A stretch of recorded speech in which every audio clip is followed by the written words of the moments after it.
Long before cars ruled the road, the streets of St. John's were alive with the hustle and bustle of businesses, horses and carts, and especially the streetcar. For nearly half a century, it was the best way to get around the city. Tracks ringed the downtown from Water Street to Le Marchant Road. If you missed one, another streetcar would be along promptly in just 10 minutes. Today, those same streets are abuzz with cars and buses, trucks and motorcycles. But author Kenneth Pieroway still sees the black and white world of the streetcar. I've looked at these images so often, they're literally seared into my mind, hey? So there's times I can almost visualize a streetcar coming down Water Street. It's a vision captured in Pieroway's new book, Streetcars of St. John's. Through words and pictures, it tells the story of how a small city built a world-class transit system.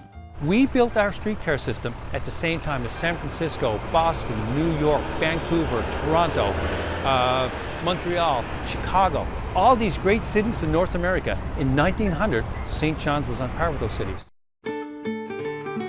On May 1st, 1900, with a new century dawning, the city's first streetcar clattered down the freshly laid tracks.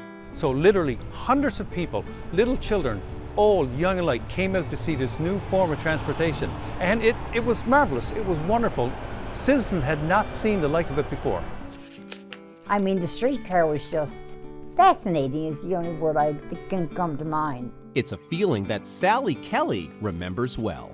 As a little girl, she would ride the streetcar on trips to the city, a story she shares in Pieroway's book.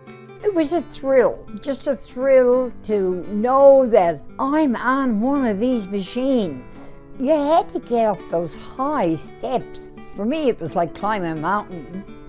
And then you were lucky when you got a seat. I didn't want to get off, I can tell you that. You know, and then you got to see so much of St. John's, which made it all the more interesting for me. Pieroway wanted readers to see the old city too, and to marvel at how much has changed. His book places historic photos of the streetcar system side by side with his own photos of the same locations. His retakes are painstakingly done, down to the last detail.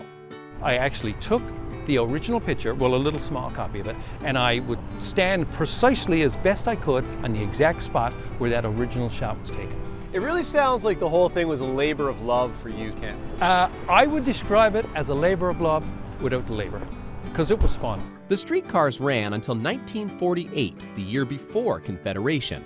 By then, the city had outgrown the system, and expanding it was deemed too expensive.